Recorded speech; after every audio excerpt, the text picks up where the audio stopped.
இயேசு கிறிஸ்துவின் விலையேறப்பெற்ற நாமத்தில் உங்களுக்கு என் அன்பின் வாழ்த்துக்கள். 40 நாட்கள் 40 கேள்விகள்.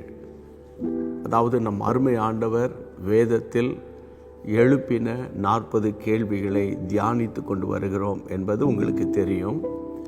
கடந்த 5ஆம் தேதி மார்ச் 5ஆம் தேதி இந்த ஊழியம் துவங்கினது. கர்த்தருக்கு மகிமை உண்டாகட்டும். தினந்தோறும் காலையிலேயே நீங்கள் இந்த செய்தியை கேட்பீங்கன்னு நான் விசுவாசிக்கிறேன். இன்றைக்கு ஆண்டவராகிய இயேசு கிறிஸ்து எழுப்பின மற்றொரு கேள்வியை வாசித்து சற்று சில நிமிட நேரம் நம்ம தியானித்து ஜெபிப்போம். சரியா? மத்தேயு எழுதின சுவிசேஷத்தில் 16ஆம் அதிகாரம், மத்தேயு 16ஆம் அதிகாரம் 26ஆம் வசனத்தை உங்களுக்காக நான் வாசிக்கிறேன். மனுஷன் உலகம் முழுவதையும் ஆதாயப்படுத்தி கொண்டாலும் தன் ஜீவனை நஷ்டப்படுத்தினால் அவனுக்கு லாபம் என்ன? மனுஷன் தன் ஜீவனுக்கு ஈடாக என்னத்தை கொடுப்பான்? தன் ஜீவனுக்கு ஈடாக என்னத்தை கொடுப்பான் என்று ஒரு கேள்வி எழுப்புகிறார் ஆண்டவராகிய இயேசு கிறிஸ்து. கர்த்தருடைய பிள்ளைகளே, மனுஷன் உலகம் முழுவதையும் ஆதாயப்படுத்தி கொண்டாலும் தன் ஜீவனை நஷ்டப்படுத்தினால் அவனுக்கு என்ன லாபம்? ஜீவன் அல்ல, லைஃப். அந்த விலையேற பெற்றது ஜீவன். அப்போது கர்த்தருடைய பிள்ளைகளே, நமக்கு ஜீவன் உண்டாக பரிபூரணப்பட தான் ஆண்டவராகிய இயேசு நமக்காக இந்த பூமிக்கு வந்தார், சிலுவையில் அடிக்கப்பட்டார், இரத்தம் சிந்தினார், தன் ஜீவனை கொடுத்தார்.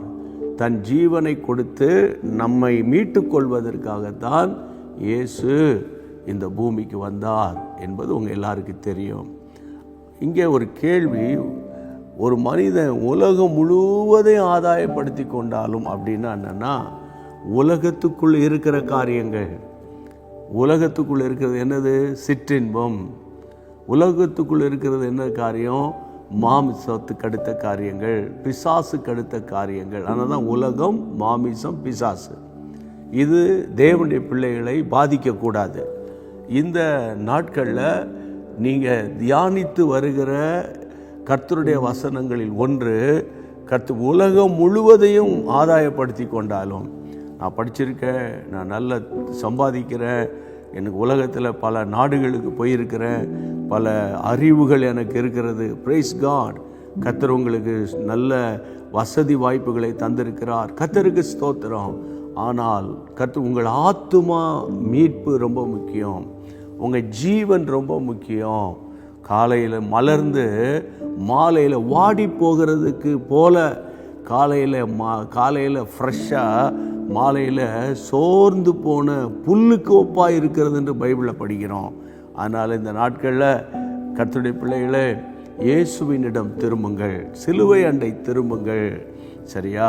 ஆண்டவரே, ஒவ்வொரு நாளும் சிலுவையின் அண்டை வந்து நின்று என்னை நான் உய்த்து ஆராய்ந்து சோதித்து பார்த்து, உலகம் என் வாழ்க்கைக்குள்ளே வந்துடக்கூடாது, உலகம் என் சிந்தைக்குள்ளே வந்துடக்கூடாது, உலகம் என் பிள்ளைகளுக்குள்ளே வந்துடக்கூடாது, உலகம் என் லைஃப்பில் வந்துடக்கூடாது. நான் ஆண்டவரே உலகத்துக்கு ஒத்த வேஷம் தரிக்கக்கூடாது. என் ஜீவன், என் லைஃப் ரொம்ப முக்கியம். ஆண்டவர், அந்த லைஃப்பை நான் காத்துக்கொள்ளணும் என்ற நோக்கத்தோடு நீங்கள் என் கூட சேர்ந்து ஜெபிப்பீங்கன்னு நான் விசுவாசிக்கிறேன். ஜெபிக்கலாமா? என்னோடு கூட சேர்ந்து ஜெபிக்கலாம். நல்ல பிதாவே, இந்த ஜெப நேரத்தில் மத்தேயு 16:26 படி மனுஷன் உலகம் முழுவதையும் ஆதாயப்படுத்தி கொண்டாலும் தன் ஜீவனை நஷ்டப்படுத்தினானா அவனுக்கு என்ன லாபம்? அதனால் அவனுக்கு என்ன பிரயோஜனம்? மனுஷன் தன் ஜீவனுக்கு ஈடாக எதை கொடுக்க முடியும்? எதையும் கொடுக்க முடியாதுப்பா. ஜீவன், லைஃபுக்கு ஈடு ஆனது எதுவுமே இல்லைப்பா. அதனால் உங்களுடைய பிள்ளைகள் ஜீவன் உள்ள ஒரு தேசத்தில் சமாதானத்தோடு வாழத்தக்கதாக, சுகத்தோடு வாழத்தக்கதாக, மாறாத உங்களுடைய மகிமையின் பிரசன்னம் கூட இருந்து நடத்தட்டும். ஆசீர்வதியும், கிருபை தாங்கட்டும். இந்த செய்தியை கேட்டு ஜெபித்த ஒவ்வொரு வீடுகளுக்குள்ள ஒரு பெரிய தெய்வீக சமாதானம் வரட்டும். இயேசு கிறிஸ்துவின் நாமத்தில் பிதாவே, ஆமேன். தொடர்ந்து நாளைக்கு நம்ம கர்த்தருடைய வார்த்தையை கேட்டு கர்த்தருக்குள் பலப்படுவோம். God bless you. அன்பான தேவனுடைய பிள்ளைகளே, இச்செய்தி உங்களுக்கு மிகுந்த ஆசீர்வாதமாக இருந்ததென்று நாங்கள் நம்புகிறோம். தொடர்ந்து எங்கள் செய்திகளை கேட்டு கர்த்தருக்குள் ஆசீர்வதிக்கப்பட ஜீசஸ் மீட்ஸ் மினிஸ்ட்ரீஸ் என்கிற எங்கள் யூடியூப் சேனலை சப்ஸ்கிரைப் செய்யுங்கள். மேலும் உங்கள் ஜெப உதவிக்கு எங்களோடு நீங்கள் தொடர்பு கொள்ள வேண்டிய தொலைபேசி எண் 9841252836 மற்றும் 7299546363. Email gpsrobinson@hotmail.com. கர்த்தர் உங்களை ஆசீர்வதிப்பாராக.